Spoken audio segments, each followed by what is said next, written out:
तो दोस्तों, पिछले एपिसोड में हमने देखा था कि सरजू गुंचा के घर में घुस जाता है। तब कहानी यहाँ से आगे बढ़ती है। अब गुंचा बाबूजी से बोलती है वो क्या है कि बाबूजी, घर में एक बिलोटा घुस आया था और मैंने उसे भगा दिया है। फिर गुंचा सरजू को भगाने लगती है, लेकिन सरजू बोलता है हम यहाँ तुम्हारे ही लिए आए हैं गुंचा। वो कुछ समझ पाती सरजू अपनी शर्ट के बटन खोलने लगता है। तब हमें यहाँ पर ये पता चलता है कि वो अपनी शर्ट में बहुत सारे ब्लाउज के डिजाइन भरकर लाया था, जो कि सरजू ने शहर से गुंचा के लिए स्पेशल बनवाए हुए थे। गुंचा ब्लाउज देखकर मान जाती है और उसे सभी डिजाइन भी पसंद आ जाते हैं। इसी के साथ ही गुंचा सरजू से बोलती है ये तो बिल्कुल फोटो वाली लड़की की तरह है, कितने में दोगे सरजू? लेकिन सरजू उसे वो सब फ्री में देने की बोलता है। गुंचा बोलती है हम किसी का एहसान नहीं रखते, बताओ कितने रुपए में दोगे ये सूट? फिर सरजू बोलता है जो भी हमारा नया ग्राहक बनता है ना, हम उसे कुछ ना कुछ फ्री देते हैं। फिर वो गुंचा को अपनी बातों में फंसाने लगता है, लेकिन गुंचा अपनी कोई बात नहीं सुनती और सरजू को घर से भगा देती है। कहानी में आगे भाभी कपड़े सुखाने जाती है, वहीं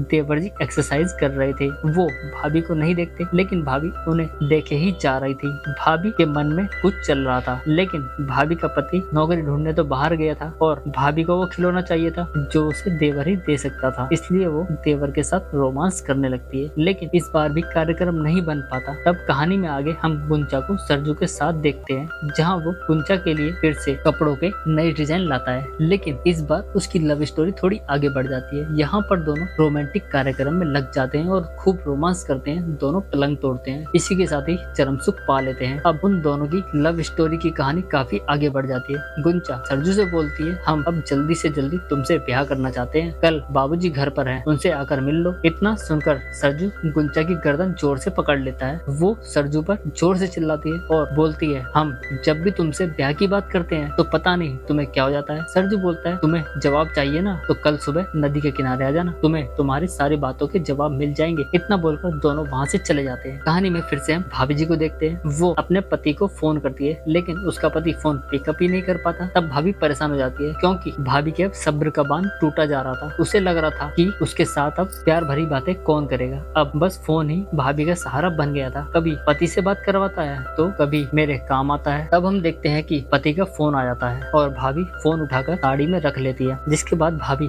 अपने पति के ख्यालों में खो जाती है और